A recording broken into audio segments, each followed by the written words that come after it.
Hi, this is James Melendez, James the Wine Guy, my first video on sake.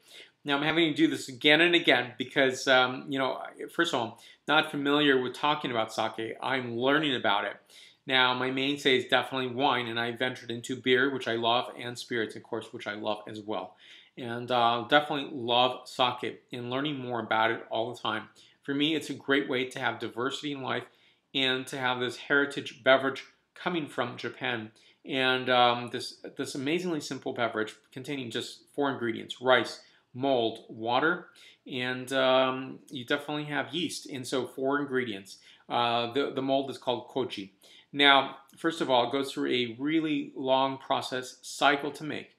But it's really it's a great process, and there's no preservatives, there's no sulfites to this, and definitely different characteristics in so many different styles.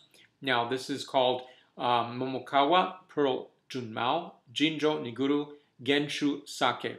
Now, this is something I'll talk about in a moment. You should serve in a nice glass. This is a wine glass that I normally don't use at all because I don't like stemless. But for me, for this purpose, this is a perfect glass to serve from. I want to see it. I don't want to be in a ceramic small glass. I want to swirl it around a bit. I want to smell it. I want to see what oxygen does to it. So when you actually have that oxygen playing around with the sake, you really get this amazingly gorgeous scent.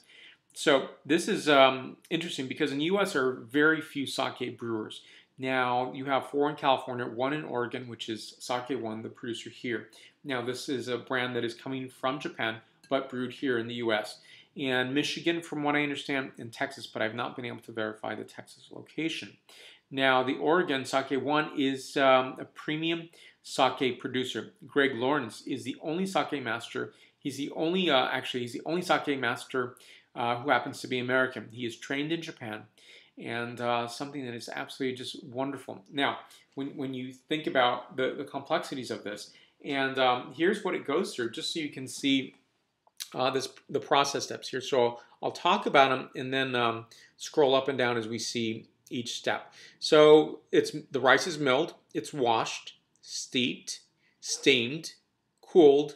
There's a koji cultivation, which is a mold spore. Moto yeast starter is the next process. I'll move that up so you can see that. And then it ferments. It's pressed, filtered, pasteurized, matured, blended, and then bottled. That's a great diagram. That's actually coming from Sake One. And for me, I think it's just what a great way to talk about this beverage. And a way to learn about it is through tasting. Drink young. And that's the beauty of having a sake brewery here in the United States, and a premium one at that, is that you taste it fresh. And something that's really essential. Unlike wine, which needs to age a bit of time, sake should be enjoyed relatively soon.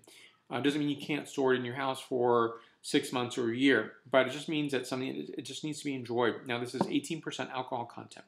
And just beautiful, lively notes on this, and I think it's so wondrously different. And I'm glad it's sake. I'm glad it's not beer.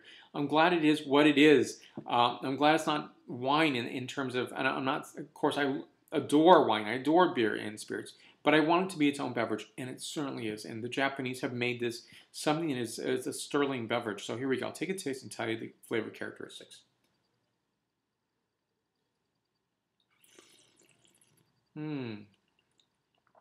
I love the coloration of this, and it's absolutely, deep white, pearl colored, obviously, as the name suggests, and the flavor that comes with this. You're not in the sense it is 18% alcohol. It doesn't taste like 18% alcohol. It tastes much lower. I would have guessed maybe in the 12, 13 range. For me, I'm getting notes of passion fruit, crisped apple, toast, lemon zest, honey, hibiscus, and sesame. I give this sake a 9.2 out of my 10.0 scale. So I'm applying my wine scale to a sake beverage. So I'm going to do that for other sakes that I do taste, and I will highlight more. I'll highlight some beers and highlight some spirits along the way. But again, it's going to be mainly wine. Here we go. Salud.